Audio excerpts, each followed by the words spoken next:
What's up, everybody? The Fat Biscuit. Today we're gonna be reviewing For Your Eyes Only by J. Cole. Everybody knows J. Cole. He's a North Carolina rapper. He's half black, half white, and yeah, I mean, his last album, 2014 Forest Hills Drive, was a major success, which is very honorable. No features, that just makes it even more honorable. I think he's a very good rapper. Uh, I wouldn't compare him to Tupac or Biggie, but I mean, because you guys know how I say that Kendrick Lamar is the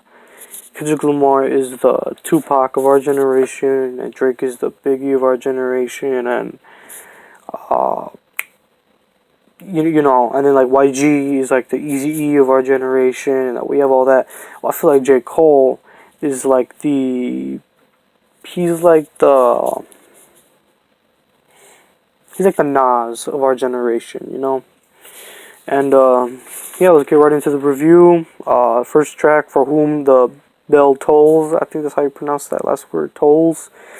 Not much to say about the track, but it was good. It was a good intro. I like how they start the tape, and I thought that was just cool. And then the song starts and all, and then you got Immortal. It wasn't a good track, but it wasn't a bad track. It's one of those tracks you could sit through, but it's not like oh, I'm gonna go listen to it on whatever in the car or something. And then you got the next track, Deja Vu. This is my favorite song off the album. I like the what's it called, the chorus, where he says, "She fuck with small town niggas, I got bigger dreams." And then the guy with the deep voice, I think that's Boz or something like that. I'm not sure who the guy is with the deep voice, but he does it real well in the chorus. And then Vile Mentality was a good track too. Basically, it's pretty much about the black struggle. And he has some little kid talk, and he's like, and the little kid's all like, oh, my dad was shot, and he just talks about all kinds of things in the song, and it's just like, he talks about the black struggle kind of, and I thought that was a good track. And then you got She's Mine Part 1. I love She's Mine. I love the beat. It's real sweet. It's not sweet, but it's like real chill, laid back, like, like, what's up, And then, I believe he's talking about his girl or something. I believe he is, because there's two parts to the track, and it kind of confused me. I mean, I've listened to the album 3 times already. And then the songs change, Your Neighbors, Unfolding Clothes. I'm not really too fond of those tracks, but I mean, they're not bad. They're just like, they're not for me. And then She's Mine, Part 2, talks about his daughter. I like that track. Very nice. And then you got the last track, which is the 10th track. It's called For Your Eyes Only, named after the album. And he basically kind of unravels the whole album, like what the whole message really was. And I thought that was so cool, because it kind of reminded me of To Pimp a Butterfly, where like in To Pimp a Butterfly, like in the album, Kendrick Lamar is like, I'd say after King Kunta is the next song, Institutionalized, and then this album pretty much gets darker after that. But what's it called? Kendrick Lamar keeps on saying these like, not verses, but like these bits and pieces of like a poem after like every song. He's like, I remember you was conflicted, and he keeps on like mentioning that in a lot of songs.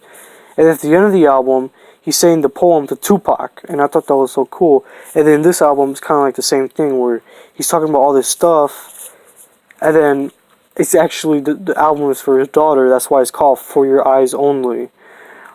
And and then I like how at the end, once he's done with that song, because he's like kind of complaining, kind of, or he's wishing the best for his daughter, because he talks about, if I die and stuff like that.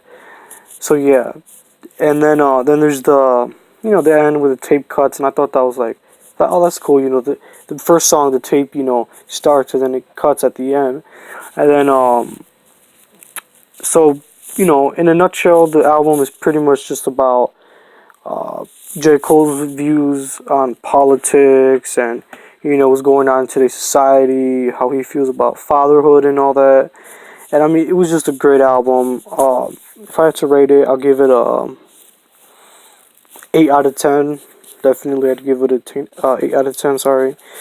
Uh, I mean, it could have been better, but I mean, it was a real good album for ending off 2016.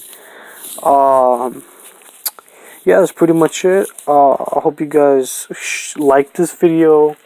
So yeah, if you haven't already, subscribe, share this video. Oh, and another thing, and I'm really looking forward to next year. Next year, well, not maybe not next year, but soon, Kendrick Lamar and J. Cole will be coming out with a collaboration album, and I think that is amazing. Absol confirmed it, and yeah, I mean, I think that's so cool. That they're gonna be coming out with a collab album because supposedly they were supposed to come out with a collab album this year, but you know, stuff happens. And yeah, that's pretty much it. Oh, and if you haven't seen the podcast, I'll link it down below. And later, guys, like, share, subscribe, and oh yeah, I forgot to show you guys a hat. 2016 World Series. Later.